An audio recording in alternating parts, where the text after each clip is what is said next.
All right, so this is the video that we, just a continuation from what we did yesterday. So if you remember, I'm going to go back in time. This is the note sheet from yesterday. I'm just going to finish it up so that you guys can see where it goes. All right, so we're going to take the inside of this special box, which is what we did yesterday. And you can see that if you take this term where we normally find our like terms and this last corner, that it matches up exactly with this. So this represents the inside of the box, which again, remember, you can always find the area of a shape by adding the insides or by multiplying the outsides. So in this case, this could be like a 2 and a 10.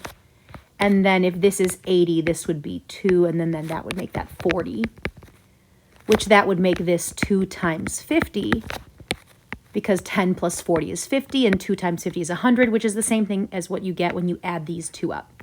So the inside of the box and multiplying the outside of the box should always produce the same exact values. So if this is the inside of the box, which gives you this, then what it's asking us to try to figure out is what are the dimensions of the box when the box looks like this. And so naturally, easiest thing to figure out is, well, if this inside area here is an x squared, which again is a square, x squared, this shape is a square. So if it's a square, this side and this side must be the same. So if that's x, this is x. All right, and that makes a lot of sense because x times x is x squared. So if this is x, then so is this.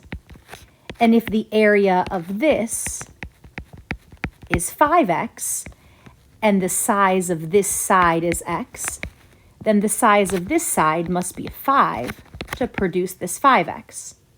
And then for the same reasons, if this is x and this is x, then this has to be a 3, because together this 3 and this x, which is the same size as this from here, would make that 3x in the corner. And then naturally 5 times 3 is 15. And so we can switch from the insides of the box to the outside. So the top is going to be x plus 5 and x plus 3. But the order doesn't matter. You could have done the left side and the top. All right, so let's move on to this one. All right. I think the easiest one will be to do the x on the side. I think we already know right away that if this is x, to make an x squared, this needs to be an x. So the weird thing here is that there's not a lot maybe that I can do. So like, I don't know what blank I should fill in. And sometimes that's a tough part. But since I have this right here next to it, and I know that this is an x, it might actually be easy to fill this in here. So that's got to be a -2. Hopefully you know why. If that's a -2, then -2 with x would give me this. And now I'm not really sure which blank to do first. Hopefully you recognize that I have two pieces of information and I'm like trying to figure out the third. So like what I just did here was I had this and I was missing this third piece of info. I had this, which is this. I had the inside, and then I was missing the top. So that was pretty easy. So if you're struggling between like which box to fill in, figure out where you know more information. I'm going to start with the 2 because that feels friendlier. The 2 comes from this and this being multiplied together. So since this is a -2, the only number that can go here is a -1. And then automatically, now that I know that, that helps me fill in that this is -1x. So now I've got an x squared. I'm going to put the 2 combined like terms together. So -2x and -1x makes -3x. And then the +2 in the back matches this +2 in the back. So notice again, the sum of the insides, if you add up the individual components, and notice we did add these up, it just made this -3x. But if you add the insides, it's the same as multiplying, so here's the multiplication, by the outside. So we've got an x minus 2 and an x minus 1. Okay? So if you notice, let's go back in time. Let's make sure you understand like what happened. Here's the original problem. Look at the insides.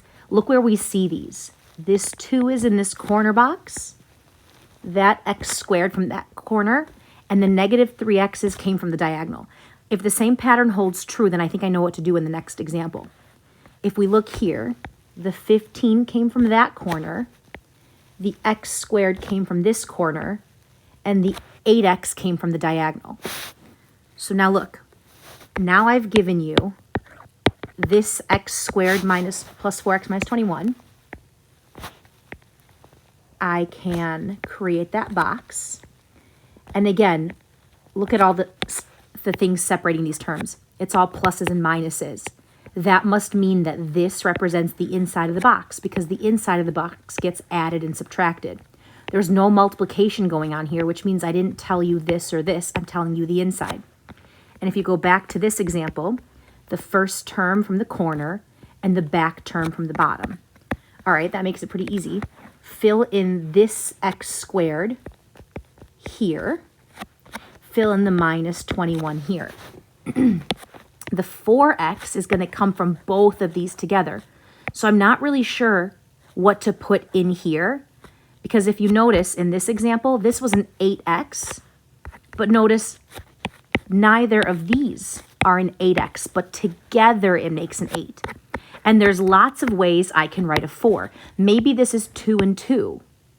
Maybe this is a 5 and a minus 1, right? Like, I don't know. There's just too many options. So I can't fill in everything. So the only thing I can do right now that I'm certain of is put this in the top corner and put the number in the back in the bottom corner. And then if I can't fill in the insides anymore, it might make sense to start thinking about filling in the outsides. Like, I know this is going to be an x and an x. And I know that whatever I put here and here, that I need to multiply those numbers, and together the multiplies of these, the multiplication that results from multiplying these numbers has to be 21. So the first combo that comes to mind that I can think of that multiplies to 21 are 7 and 3. But 7 times 3 is 21, not negative 21. So I think one of these numbers has to be negative. I'm just going to guess that it's a minus 3. And now that I filled out the outside, I think I can fill in the inside because it's kind of a guessing game. What you get here is the 7 and the x, so 7x. What you get here is negative 3 with an x, so negative 3x. And now I'm just going to, now that I've got everything filled in, let's make sure I did it right. X squared matches this. Negative 21 matches this. Remember, it's all about equivalence, so it better mean the same thing as the original. 7x minus 3x. Well, 7x's minus 3x's is 4x's, and that's what I have in the middle. So now that I know that the insides of this matches the original, I can switch from the inside to multiplying the outside, which is x plus 7 from the top and an x minus 3 from the bottom. All right, let me just do one a little bit faster, and then you guys can do the last two on your own. Real simple. This feels pretty straightforward. It looks just like the last problem. X squared goes in the top box. Negative 12 goes in the bottom corner. That's all I can fill in because, again, together this diagonal has to make a 4x. I'm not sure what goes here and here. Lots of numbers can make a 4. So what I do know, that x and x makes x squared. See? All right, so now I have to come up with a combo. Okay, that's weird. That gives me negative 12. Okay, the first combo that comes to mind that gives me 12 is 4 times 3. 4 times 3 is definitely 12. I'm going to make one of these negative. 4 times negative 3 is negative 12. So then what goes here would be a 4 and an x. Negative 3 and x makes a negative 3x. And now I'm going to verify that what I've written is equivalent to the original problem. Because if this doesn't match this, then don't bother. Because then the outsides won't match. If the insides don't match the original, then they don't match at all. So x squared matches x squared. Negative 12 matches negative 12. 4x minus 3x is 1x. And that is not what I have in the middle. Okay, and that's problematic.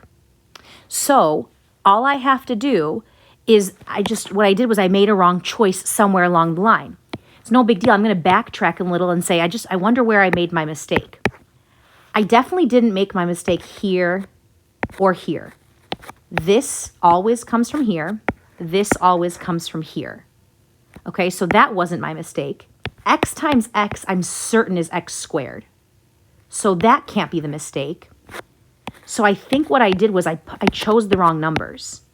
So there's two things we can do. We can change the numbers completely, or I can maybe change the sign. Maybe I picked the wrong symbol. Maybe that 3 should have been positive and this 4 should have been negative. But I don't think that's going to be right. So let's just change the numbers completely. So can you think of another combo that multiplies to 12 or negative 12 besides 4 and 3? I'm going to go with 6 and 2. I think 6 and 2 definitely gives me negative 12. Oops, one's got to be negative. I'm going to just choose the smaller number. That makes this a 6x. That makes this a negative 2x. Let's verify that what I have matches my original. X squared and x squared. Negative 12 and negative 12. 6x's minus 2x's. 6 minus 2 is 4, and that's a match. Perfect. So now that my insides match the original, I can go from the insides to multiplying the outsides. X plus 6, x minus 2. X and a positive 6, x and a minus 2.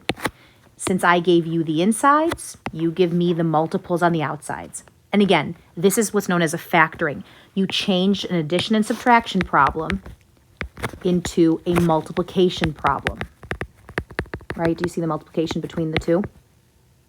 And that's known as factoring. And that's really a useful kind of skill to kind of show you as we get going in the semester, you'll see like why changing addition and subtraction might be a benefit to do this.